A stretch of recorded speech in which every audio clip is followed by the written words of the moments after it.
Hello. What we'll be learning about for our next couple of lessons are the D-Day landings of 1944. So we've left the story. We've looked at the turning of the tide in the war against Germany in the Soviet Union. Basically, after the Battle of Stalingrad, the Germans were on the back foot and were being pushed ever further westwards out of the Soviet Union and then eventually through Poland towards Germany. Last lesson, you looked at the defeat of the Axis forces in North Africa, and the very last bit of the video that I gave you talked about how in the summer 1943, Operation Husky took place. This was the landing of the Allies in Sicily, and from there, the Germans were being driven back up through mainland Italy. So what I want you to imagine is Germany is now being squeezed from two different directions, from the east, but also from the south as well. Now, for a number of years, there had been pressure from Joseph Stalin, the leader of the Soviet Union, for the British and the Americans to consider a landing in Northern Europe. And this is really what the D-Day landings is going to be about. So the picture in front of you just is an image of what took place on the 6th of June 1944. We can see troops disembarking from landing craft on a beach in Normandy. Now, the Germans knew that there would be an attack on Europe at some stage, so Hitler tasked Erwin Rommel, the Desert Fox, to prepare defences all the way along the coast of Northern Europe, stretching right from the top, northern Norway, all the way down to the border with Spain.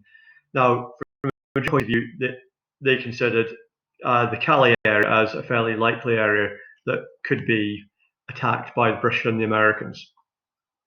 So all the way along the Western Wall, as it's called, the Germans built some quite impressive coastal defences. We can see some of the surviving artillery pieces here. Down by the waterline itself, they had obstacles that were designed to hamper landing craft when they came in. So on top of these wooden posts, you might have found landmines, for example. So the idea being landing craft would bump into them and that would explode and rip the hull out of the landing craft. And then if you look at the back of the beach here, this is where the German bunkers and pillboxes would have been. Okay, so it's quite a formidable set of defences. Now, there had been almost a dress rehearsal for D-Day landings as early as 1942, the northern French town of Dieppe. Now, this was an utter disaster. Over 3,000 British and Canadian troops were killed, and hard lessons had to be learned and put in practice prior to the D-Day landings themselves. Even before the landings took place, the Maquis, the French resistance, were helping to disrupt the German war machine.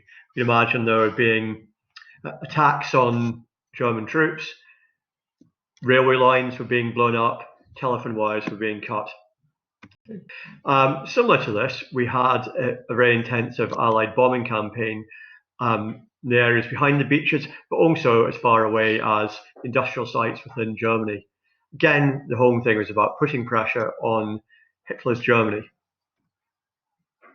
To ensure the landings were successful, there was one overall supreme commander, Dwight Eisenhower, an American, was put in charge of the landings. He had a British assistant, General Montgomery, Monty, who you might remember from the Desert War. He was put in charge of the actual landings themselves. Eisenhower would be in charge of all the Allied forces in Europe after the moment that they landed.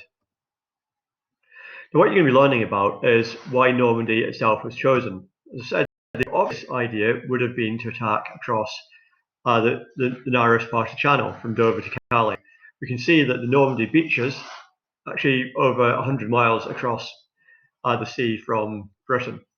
But there's a number of good reasons why these beaches were chosen, and on the inset map, you see the layout of the actual landings themselves. So 5 main beaches, 2 American, Utah and Omaha, 2 British, Gond and Sword, and a Canadian beach, Juno.